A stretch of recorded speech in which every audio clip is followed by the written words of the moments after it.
Good morning. I'm here today with Marie Dyer, all the way tuning in from Calgary, Alberta, and we're going to be talking today about health, wellness, are you getting enough vitamin D, and talking more about your personal journey, reaching this level of vitality through optimal health. And Marie is just the woman to talk to us about it today. So, hi, Marie. Why don't you tell everyone a little bit about yourself and how you became this amazing health guru that I call on often and that helps me with my health.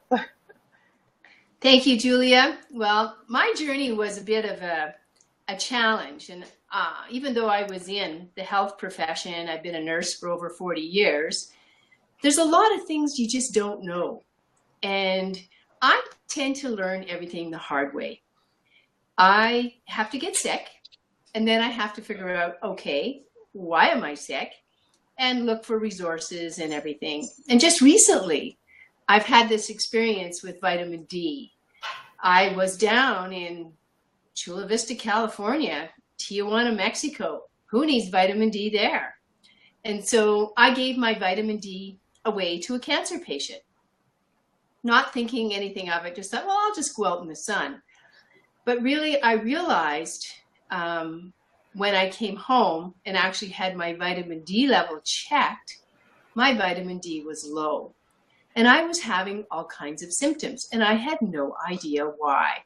And now I have a lot more clarity that I just really like to share with everybody.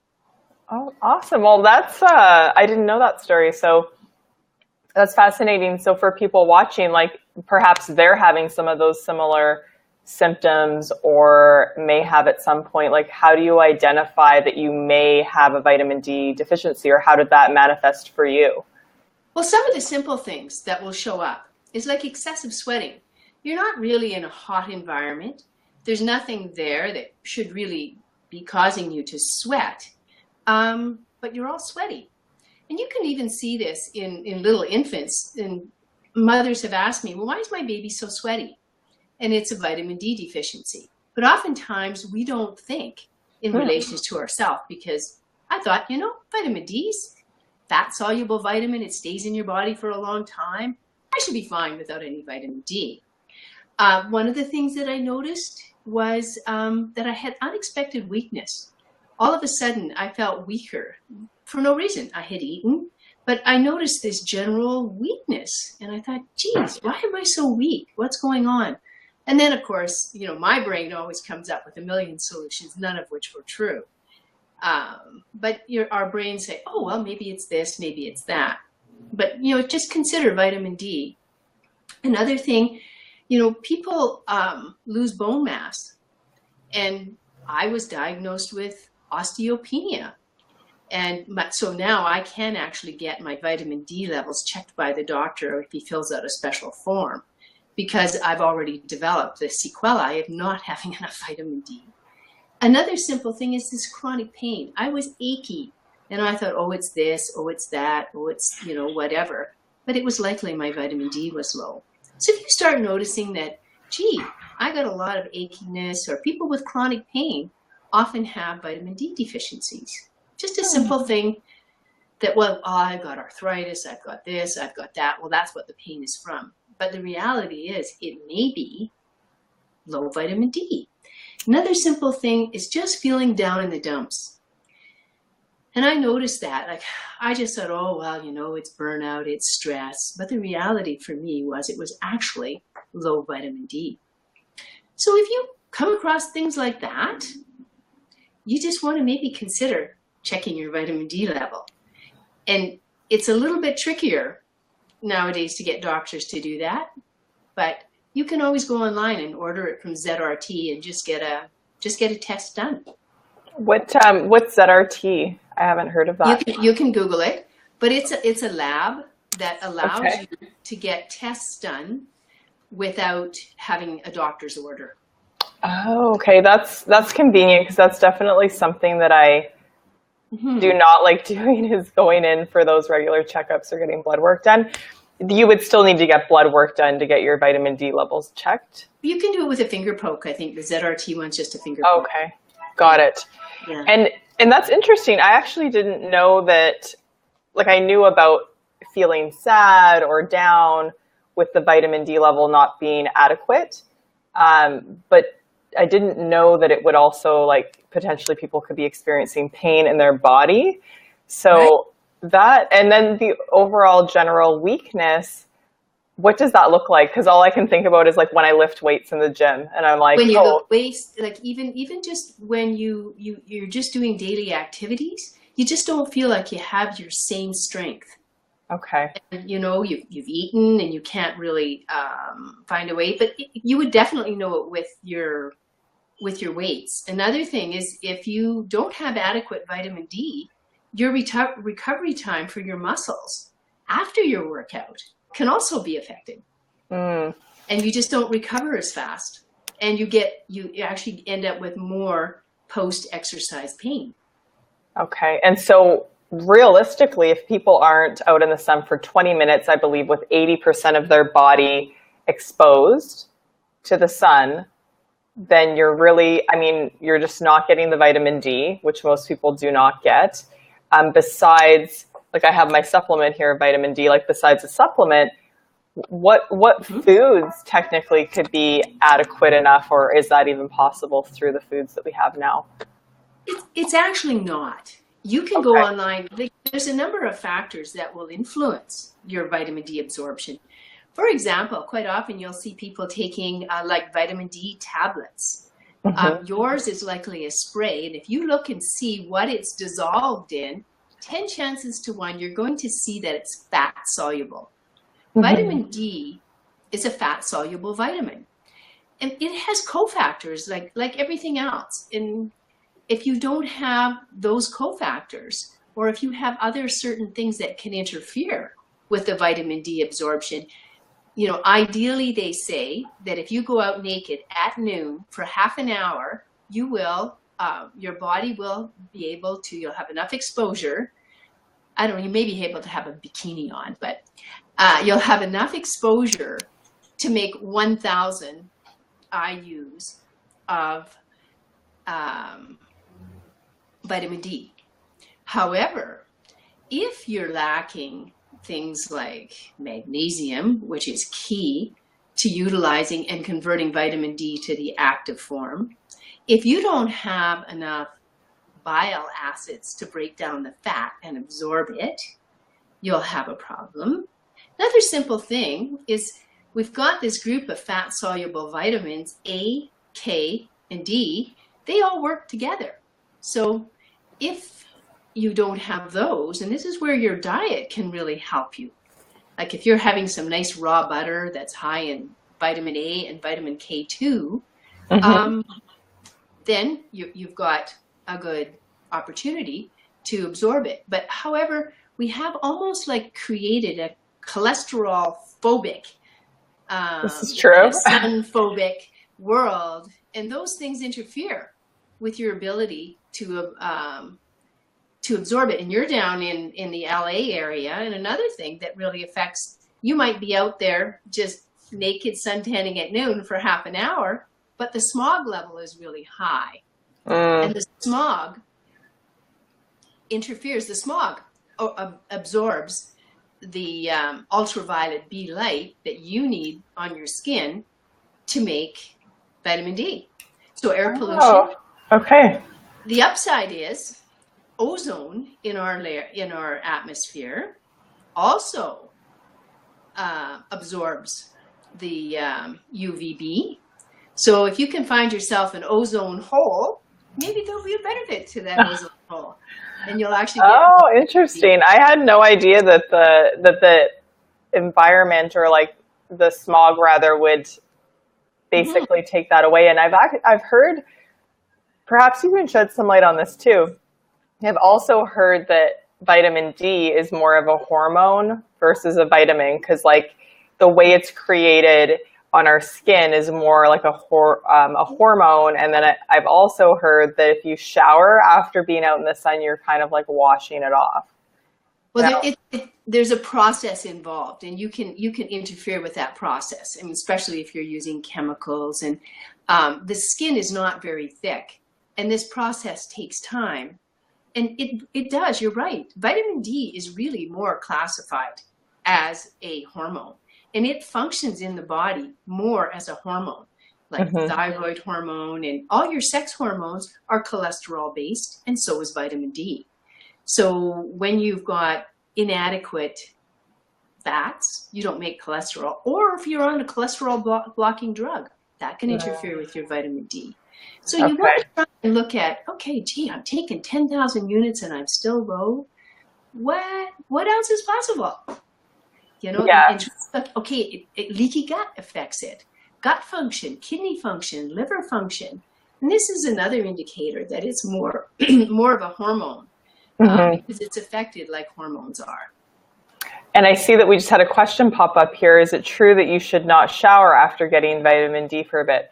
Or we were just talking about that. So I guess to answer that question, that's what I've read. Do you know specifically, or I can always look it up? Like, should you wait a little bit? It's true. You should wait a little while. The same thing, like after you sweat, you should let the sweat at least dry so that you reabsorb some of the minerals that are there. Okay. You're not as likely to, like, your body isn't set up to reabsorb toxins, but your skin has processes and it has an ability to retrieve some of the minerals. And that's why they say, like, after you have a sauna, just wait a little bit, give your skin a little bit of time to dry the sweat and maybe absorb back some of the minerals it's lost. We have this retrieval system. And the same thing, the process of making vitamin D takes a bit of time. That's okay. So waiting for the sweat to dry, to answer your question there, Stephen. Actually, this is fascinating because I was talking to a friend of mine who we've gone in a sauna together. She goes in the sauna all the time, and we were always like, "Oh, shower right away," because you're all like your toxins are on your skin, and so that's a different school of thought. I'm gonna have to share that with her as well about just like you don't have to wait forever. Yeah, pardon? You don't need to wait very long. Like I say, until the sweat sort of dries, because the body actually is a little bit of a resistance to absorbing toxins, then it has an affinity to absorbing back its minerals. Okay. So there's a little bit of a system there that supports it. Yeah. And if you're not mineral deficient, it's not a big problem, but probably 70% of the population at least is a magnesium deficient. Magnesium. And magnesium is not well absorbed by the gut, and it's a definite activating factor in vitamin D. And that's why, I don't know if you can see this or not, but this is a magnesium oil spray that you can put on your skin. And if you find that you're getting muscle cramps and things like that, you can spray magnesium oil on your skin, and it will enhance your ability to activate your vitamin D. Oh, interesting. So you can actually spray that on and then go in the sun. So that's gonna help. You can just spray it on after you have your shower. After the shower.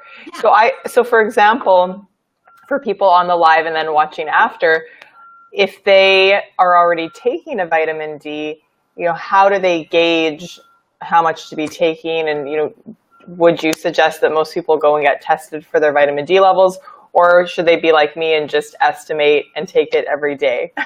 Well, I would say you're doing great. And I think that people need to be, feel that they're in control of their health, as Dr. McCullough says. Yes. And but by having some guidelines and knowing, okay, do I have any of these symptoms, and what possible things could be affecting my ability to absorb it? If you live in a smoggy place, high latitude, you've got different problems with your gut. If you've got any of the symptoms, that are there, or if you've got any of the things that will come with prolonged deficiency of vitamin D, and like up here in the north, the higher the latitude, the greater the deficiency of vitamin D, the darker your skin is. So this is why, by understanding sort of what the symptoms are of a deficiency, you can guide. But if you're taking over 10,000 units a day of vitamin D, you really should get your vitamin D level checked, and you should get it checked once a year. But if you're very low and having to take huge doses, you want to check it every 3 months just to make sure. Got it. That makes sense. You want to make sure they're doing the right test as well. But yeah, but a lot of people don't have the money to go and do the tests. So if you're watching for the symptoms, and if you sort of know the things that interfere with it, if you're getting things like joint pains, muscle cramps, headaches, that fatigue, weight gain. For example, when I was down there not taking my vitamin D, I gained 13 pounds. I had no idea. I thought, it's just stress, it's cortisol, but it was probably vitamin D deficiency. Wow, I had never correlated vitamin D with weight gain. It is, yes, well. Poor concentration, headaches, bladder problems, constipation or diarrhea. Those are all things of, sort of having the symptoms of having an ongoing restless sleep. So if you get some of those symptoms, then it's worthwhile checking your vitamin D level, or just do like most people do and self-medicate. Take a little vitamin D and see if it helps. And and I had a number of those symptoms. I didn't put it together.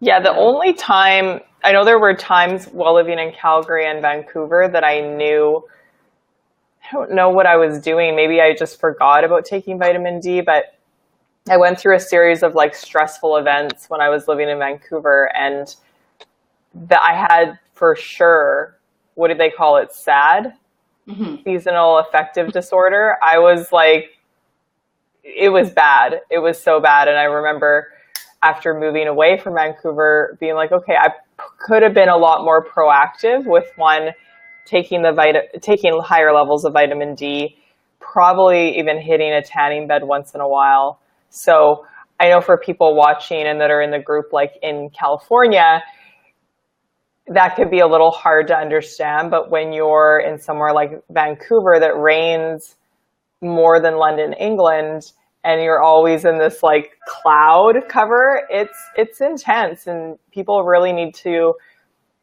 take heed to that vitamin D is just a necessity, or else, some of these people may end up on antidepressants, like a lot of people in Vancouver. So exactly. And the pollution as well has really increased there. Okay. Yeah. Like, I guess those factors alone, I guess when the sun does peek through those clouds, if it is polluted, then they're not going to be getting the correct levels of vitamin D. So, and the other thing is, when you're under a lot of stress, you really burn up magnesium quickly. So you can't, you even though you might be out sun tanning naked on the sunny days, you can't convert it to the active form. So when you're under stress, you've got to remember these facets. And if you're taking vitamin D and you still have the symptoms, just make sure you're getting enough of the the good fats, like a little bit of, and the other problem is a lot of people eat vegetable oils like canola, and that actually binds up and destroys your vitamin D. You want to have your monosaturated, your coconut and your raw olive oil and your good raw butter and things like that to really enhance the absorption and the function of your vitamin D. Because you were saying earlier that vitamin A, I was just making notes, but vitamin A, K, and D are going to help with bone density and essentially like absorbing the D. Now, I know a lot of my clients, I've suggested that they take magnesium as well. I take magnesium before bed because I know it can help you sleep, and it helps with like recovery and aches and muscle pain. So what about the vitamin D? I take this in the morning. Is that optimal? Should I be like, for other people that might already be taking D, should they take it with their magnesium? I don't think you're going to burn off all your magnesium while you sleep. I think that's fine. Okay, I just thought maybe for optimal absorption, perhaps you combine the two. Well, you can, and some people like to take their magnesium a little bit earlier with their, right after their dinner, and you can take your vitamin D then as well. Mm-hmm. There's no real, if you make too many rules, then you make it too complicated. Yeah, I mean, as long as honestly, you're taking it's it. gonna work. It's gonna work. And if you don't have the symptoms, and if you just think about, oh, gee, look at that nice grass-fed yellow butter. Yellow means vitamin A, fat-soluble vitamin A. It's got vitamin K2, and that cow's been out in the sunshine. Maybe there's even a little bit of vitamin D in there, but you can add your vitamin D, and then you've got all three. So, and I guess for people watching, not to be confused with buying colored butter.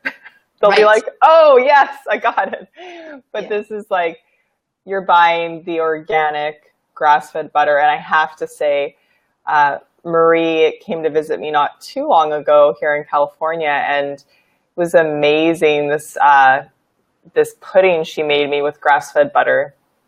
Actually, I haven't made it in a while, but grass-fed butter, it can be a little pricier, but if you want to keep it in the fridge and just even like put a little chunk of it in a smoothie, I've been putting my grass-fed butter in, like a chunk of it in the mornings, like in my smoothie, or I've even taken it before I go to boot camp.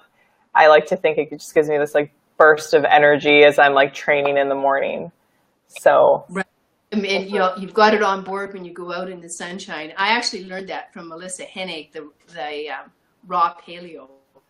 Oh yes, I saw her book.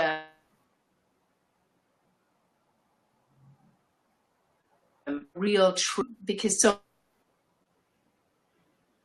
in the morning helps to pull out all the toxins from the gut that are fat soluble. So you're just really doing yourself a favor. And if you're worried about the little bit of honey that's in it, you can always use stevia, and maybe not quite as smooth, but it's still delicious. And it'll keep 2 weeks. And it's got lots of vitamin A because it's got the fresh pasture eggs in it. And the thing is, in Canada, it's a little hard. It's a little hard to get grass-fed butter all the time. Oh, it is. I know that was one of the things that I love about California is all the raw ghee and the raw grass-fed butter. And I remember, I seem to remember trying to get this raw milk one time with a girlfriend in Calgary, and I felt like it was like a drug deal. They were like, meet us in the back of the store, sign this waiver, like do all this stuff. It was like crazy. I'm like, why is this going on? But I don't feel like they have those restrictions. And there's a shortage. Here. I tried to set up with Dave the Dairyman to get some, hook up with him in the parking lot, so to speak. Mm-hmm. And he said he's got a shortage of butter. And maybe because all my clients are getting butter from him. I'm not sure. Because you're referring everyone over. So there was a little segment earlier, I think, when you were talking about the pudding that for me, it cut out. So just in case that happened for people on the live, you were talking specifically about your recipe for the pudding, and perhaps we could share that after, like the recipe in the live, so people, in case they want to try it. I think it's on Melissa Hennig's website. Okay, I could share the link. I think she gives it free to people, so they can go on her website. Yeah. Okay, and she's got other delicious there too. Oh, great! Yeah, I'd be. Great lives too. It's just so good. I want everyone to have the recipe in case they want to make that and have some delicious high vitamin raw pudding. And so to bring this live, thank you so much for joining me today and discussing this topic, because it is so important, bringing it full circle for people in general. What would you like people to walk away with today as far as to do with their vitamin D levels? Just to really be aware of how it can creep out of your system, and the impact it can have can be life-changing, because really having adequate vitamin D levels protects you from developing cancer. They've shown things where if you have adequate vitamin D levels, you just don't get the really aggressive prostate cancers for the men, breast cancers for the women. They've shown in colon cancer it's got an impact. So really, just protect yourself with this level of knowledge and knowing if you're having some of these symptoms, check it out, test it out, and you're in control. Mm-hmm. You know, you can go and pick up vitamin D from anywhere.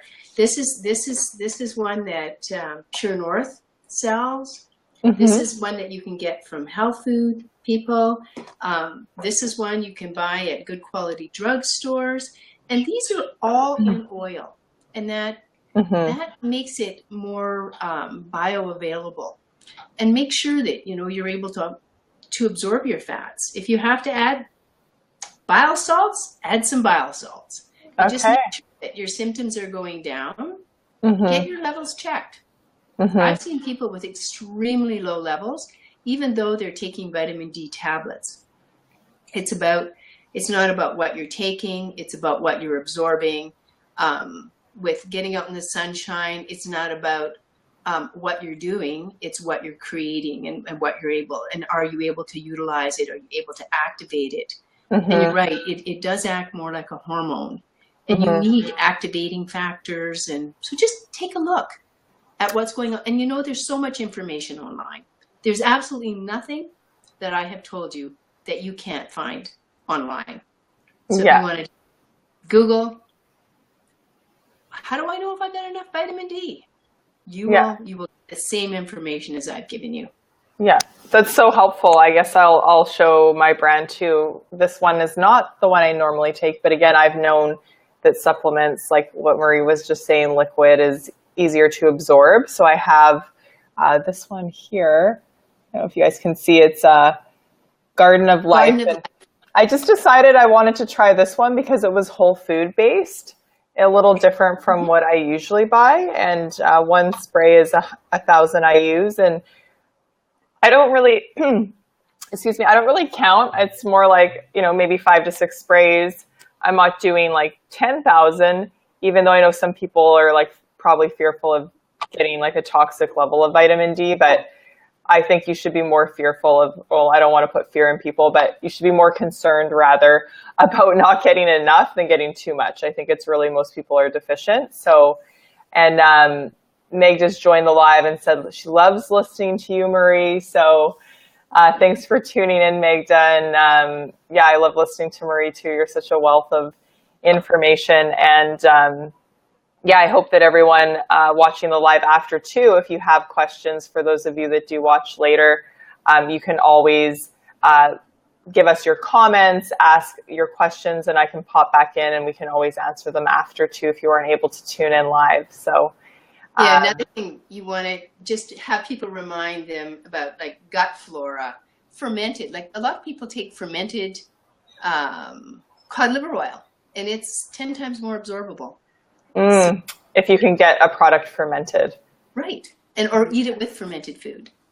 Okay. Yeah, I love that. That's a great tip. And it's so true about starting at the foundational piece, because what we're talking about is like, yeah, you can like, oh, yay, I'm taking my vitamins. But if you're, I know we've referred to like gut health, but essentially what that means is like talking about your flora and how your stomach is functioning and how you're digesting your food. If that's out of whack, then it's going to be tough for an individual to reap the benefits of their supplements and really get their money's worth from what they're purchasing. So really, I think that's great advice. Adding some, maybe, I drink kombucha, but I've been adding a lot of sauerkraut, like a fermented cabbage, to some of my meals when I have meat, especially to like aid in digestion, is something that I do. So yeah, But you look so beautiful. Well, thank you. I'll just have to be on like a poster board for sauerkraut. I don't know how sexy that'll be, but thank you. I definitely do my best to eat as balanced as possible, working on more of the internal stuff right now, not like my eating as much, but I think it's all this puzzle piece that fits together for optimal health. So, but thank you again, Marie. This is wonderful. And I know that this information is extremely valuable. So I appreciate you taking time out of your busy day. to join us live in the Best Self Hub. So thank you again. Thank you for bringing the best health ever to people. Yeah. I love that you're doing this for people. Happy to help.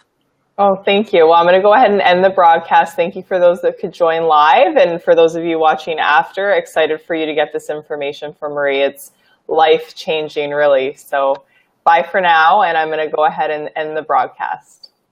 Bye, Julia. Bye.